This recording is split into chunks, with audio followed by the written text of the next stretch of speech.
En 1974, au cœur de l'agglomération de Lens-les-Vins, sur les terres de Bénifontaine, est né le parc des Cities.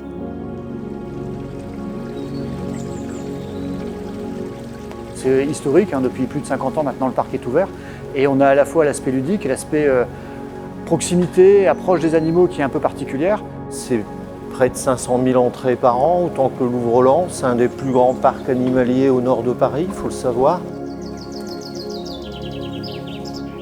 C'est un parc qui était intégré dans la chaîne des parcs. On a le parc des Glissoires sur une approche avec les étangs, avec là aussi une première partie en bordure de Lens. Vous parliez de Lens, mais voilà, on est sur un territoire beaucoup plus large. On peut parler aussi des chemins de randonnée qu'on a sur les collines de l'Artois, donc sur l'ouest de l'agglomération. Sur l'est, on a les berges de la Souchet qui viennent d'être aménagées. Au nord, on a le parc Marcel Cabidu. Et puis au centre, on a ce petit écrin de verdure avec ce parc animalier.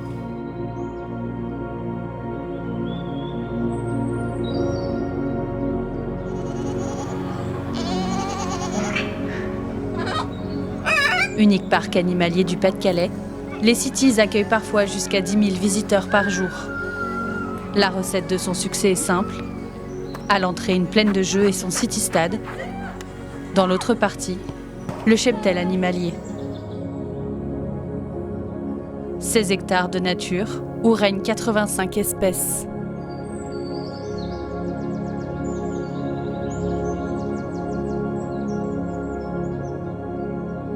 En 2003, l'agglomération de Lens-les-Vins devient gestionnaire du site.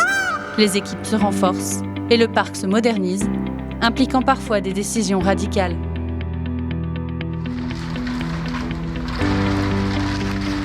On avait une ancienne volière de 1975 qui était assez vétuste. Il y avait des gros travaux de rénovation à faire dessus.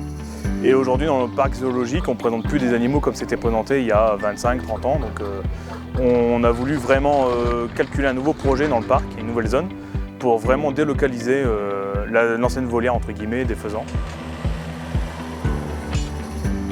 Ce projet, qui est quand même une ambition collective et des élus et des équipes, c'est montrer également quelles sont les possibilités offertes au parc des Cities de pouvoir aménager un lieu convivial, agréable, ludique.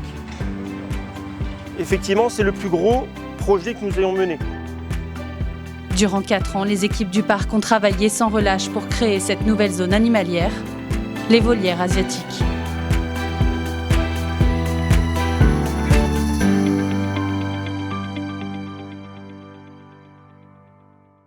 Déjà pour penser une nouvelle volière, on était voir d'autres structures qui présentaient du faisan, d'autres zoos, d'autres visites qui ont permis de donner des idées, des perspectives aussi d'évolution. Surface, cheminement, espèces, les plans des nouvelles volières sont le fruit d'un travail d'équipe. Donc l'idée c'est que dans un premier temps on puisse rentrer par ici parce que tu es dans le sens de visite actuel, c'est ça. Mais plus tard, on inverse ce sens de visite. 4500 m² d'espace à aménager.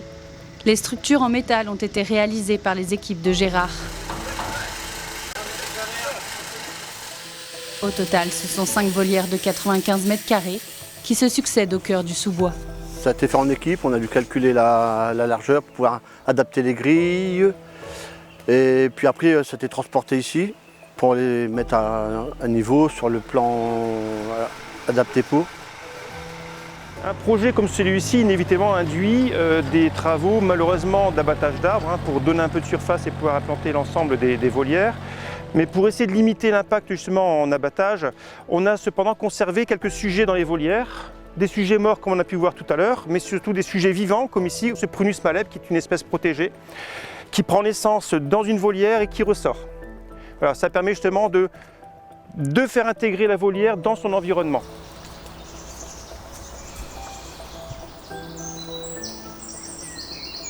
Aujourd'hui, les animaux sont présentés dans un milieu totalement naturel, avec un peu de travail de l'homme, on est d'accord, de la plantation, des trucs comme ça, mais c'est le plus naturel possible.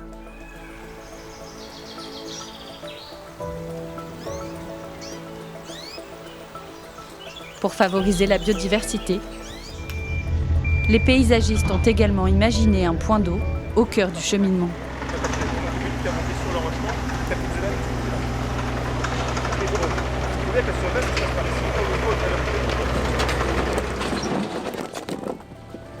Il faudra attendre encore quelques semaines pour voir la nouvelle zone asiatique se dessiner.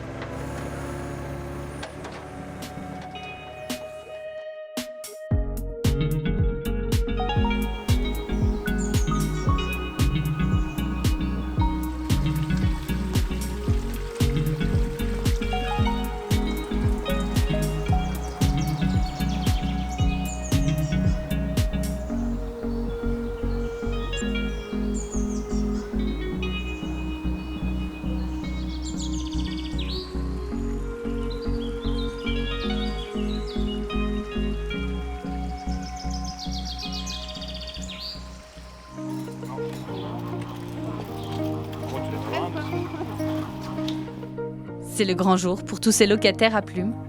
Les oiseaux doivent être transférés dans les nouvelles volières.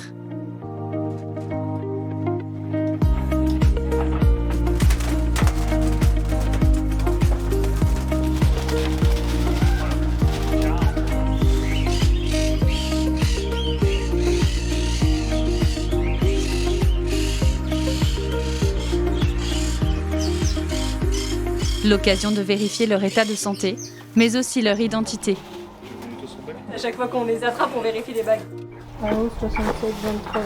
Il faut la vermifuger. Nicolas en profite pour leur administrer un antiparasitaire. En route pour la nouvelle zone asiatique.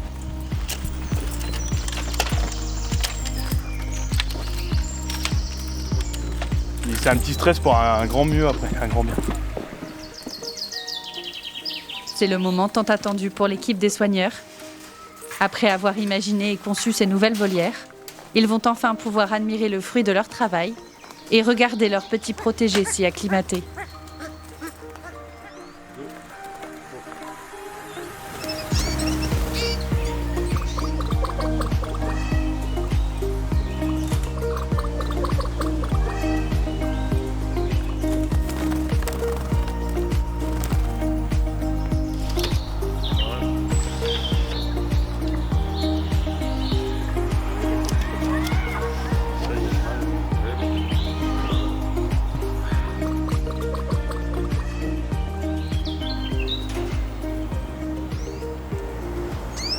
Donc aujourd'hui, on a voulu faire des volières vraiment très grandes, avec plus de volume pour que les animaux puissent se retrouver quasiment dans leur milieu naturel. Ils sont toujours enfermés, on est bien d'accord, mais c'est des animaux qui sont en captivité, donc ils ne savent pas vraiment se débrouiller tout seuls. Ils ont toujours leur abreuvoir, leur gamelle de nourriture sans problème.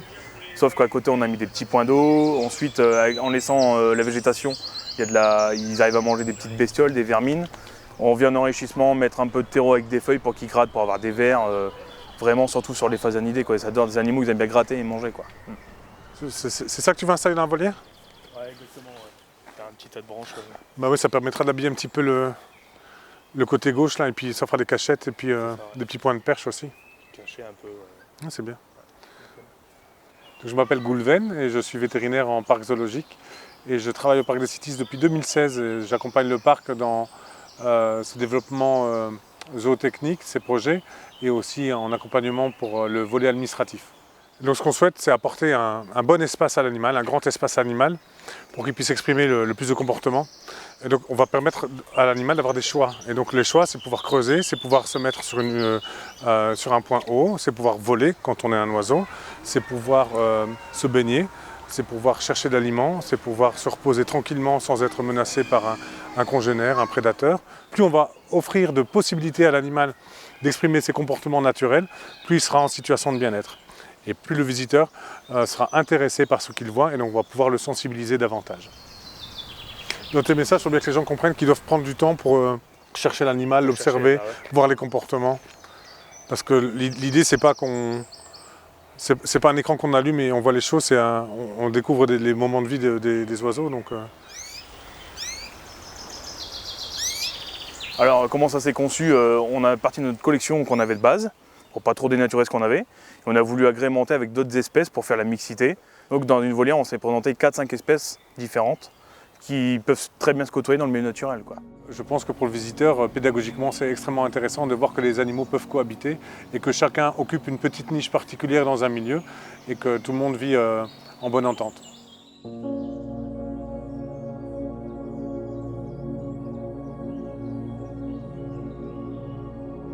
On y retrouve plusieurs familles d'oiseaux, en majorité des phasianidés, les perronniers Chinkis, le faisan Lady Amherst, le faisan vénéré, ou encore le lophophore resplendissant.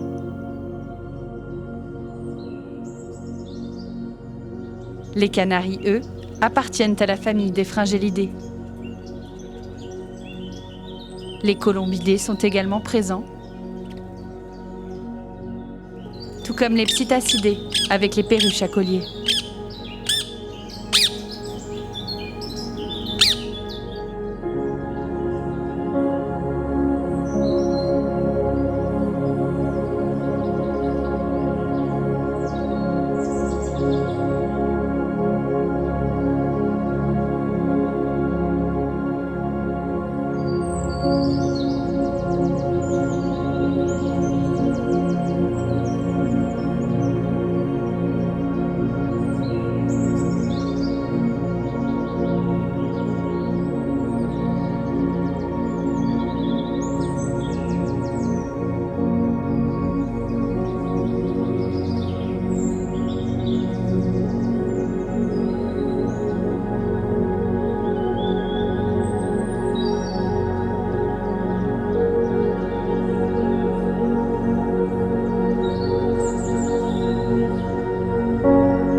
nombreux individus dont il faut s'occuper chaque jour.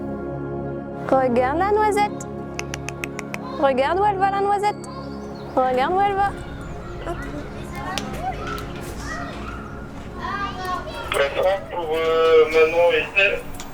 On t'écoute.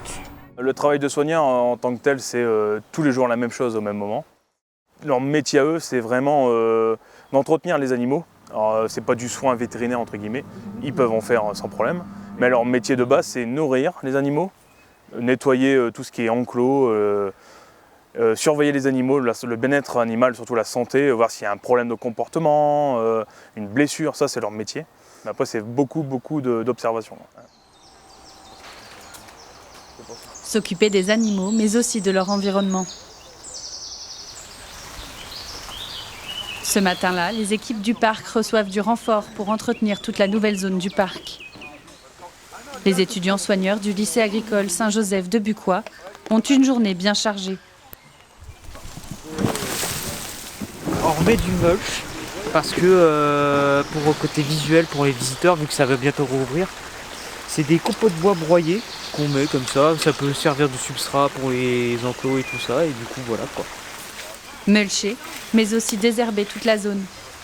En fait, on a plein de toutes petites pousses d'arbres qui sont en train de repousser au milieu du mulch, donc on les enlève parce que le but n'est pas d'avoir beaucoup d'arbres, mais plus de la végétation basse sur les buttes et d'avoir les grands arbres autour qui viennent couvrir le dessus. Une aide précieuse pour l'équipe des soigneurs des Cities. Ça repousse très vite. Là, avec les pluies, ça repousse davantage. Toujours plus imposant en plus. Hein. Autant on va avoir des types de mauvaises herbes qui vont venir étouffer les plantes que nous, on a mises. Et après, c'est aussi principalement esthétique, ouais, bien sûr.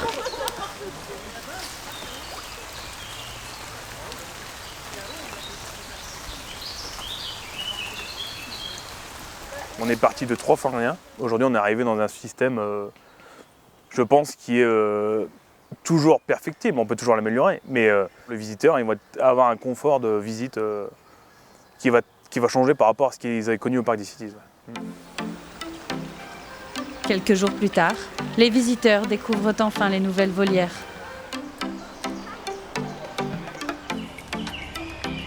Par rapport à ce que c'était auparavant, il y a eu beaucoup d'améliorations. Hein. Je trouve ça vraiment joli, vraiment. Très beau, et puis il y a une diversité dans les animaux, et c'est très bien pour les enfants. C'est parfait. On a tous les oiseaux des îles Canaries, ils sont pas mal, hein, ils ont de belles couleurs. Ça change, ouais. Varier, parce qu'avant on faisait le tour un peu plus rapidement où il n'y avait pas grand chose à voir, et là on se rend compte que c'est un peu plus vaste et c'est sympa. Ouais. C'est un dépaysement par rapport à ce qu'on avait avant.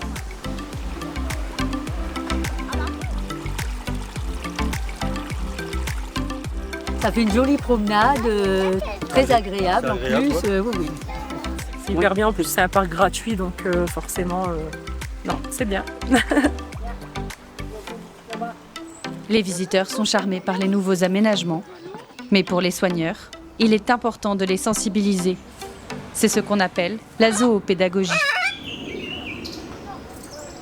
C'est ce qui fait tout l'intérêt des parcs animaliers aujourd'hui. C'est plus juste se promener et puis voir des animaux. C'est important de savoir où ils vivent, ce qu'ils mangent et pourquoi, lesquels sont protégés, lesquels sont menacés et pourquoi c'est important de faire de la préservation, de faire de la conservation et de les présenter en parc animalier pour pouvoir ensuite les réintroduire si jamais, mais aussi sensibiliser le public à toutes les notions qui peuvent être très larges, ça peut aller jusqu'à la biodiversité et l'ensemble du milieu en plus de l'animal.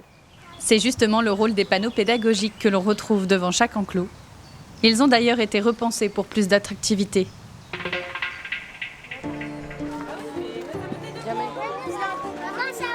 Et après, il y a l'information qui est véhiculée par le soigneur ou par de la pédagogie qu'on appelle active, donc avec de l'accueil de groupe, tout ça, où là, c'est vraiment nous qui apportons l'information et qui allons chercher les gens sur de l'information.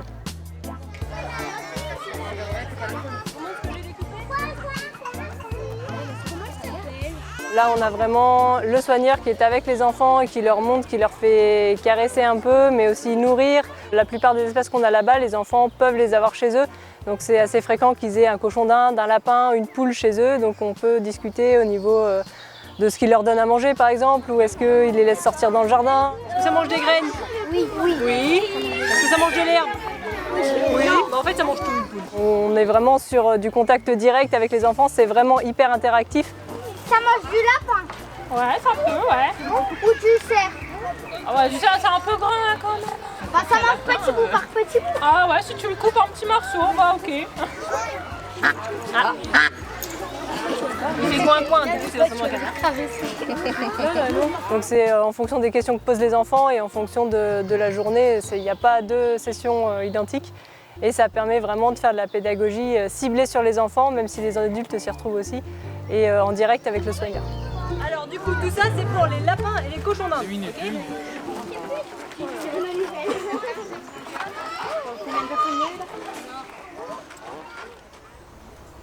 Désormais, avec le sens de visite repensé, les visiteurs poursuivent leur expérience dans les volières asiatiques.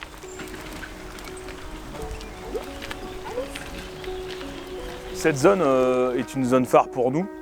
C'est pour montrer ce qu'on sait faire aujourd'hui sur le parc, avec la technique humaine qui est présente sur le parc, aussi le savoir-faire de nos agents. Donc aujourd'hui, on présente cette zone pour pouvoir essayer de décliner ce système dans tout le parc par la suite. Le parc des Cities ne compte pas s'arrêter là. De nouveaux projets sont en cours de réflexion, comme un nouvel espace pédagogique ou encore un nouveau local vétérinaire. Chaque année, c'est près de 340 000 € de budget de fonctionnement. Comme vous avez pu le constater, les agents sont capables de faire des choses assez extraordinaires.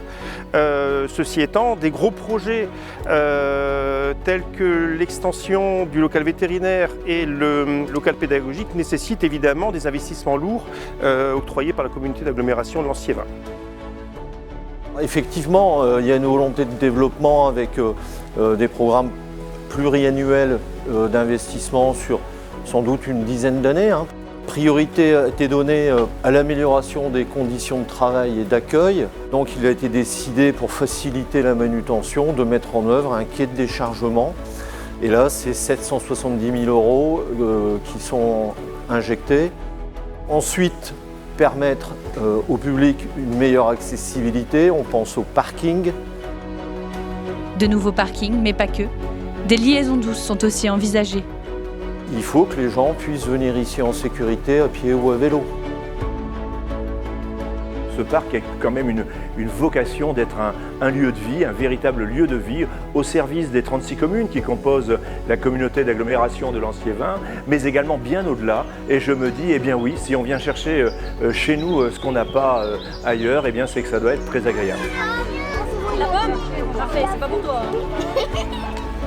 Des visiteurs de toute la région et parfois même étrangers. Pour les habitants de l'agglomération, c'est avant tout un lieu important pour les balades en famille et qui plus est gratuit.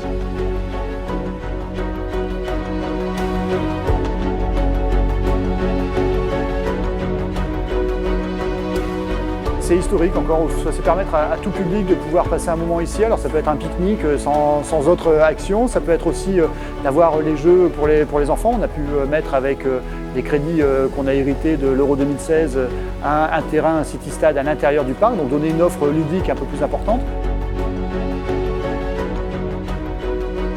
Et puis la première approche qui était aussi une proximité avec les animaux, qui reste aussi un élément de pédagogie, mais un élément aussi pour le déplacement en famille et les sorties en famille. Donc on garde cet axe-là, tant qu'on peut le laisser gratuit, on le laisse gratuit.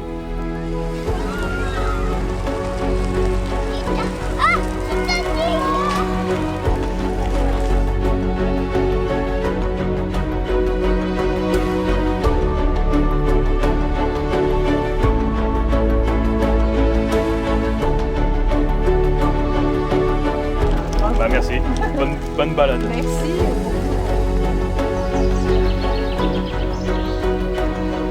La nouvelle zone marque le début d'un renouvellement des infrastructures du parc animalier. Innover pour faire venir et revenir les visiteurs. Les volières asiatiques ont permis au parc des Cities de prendre son envol.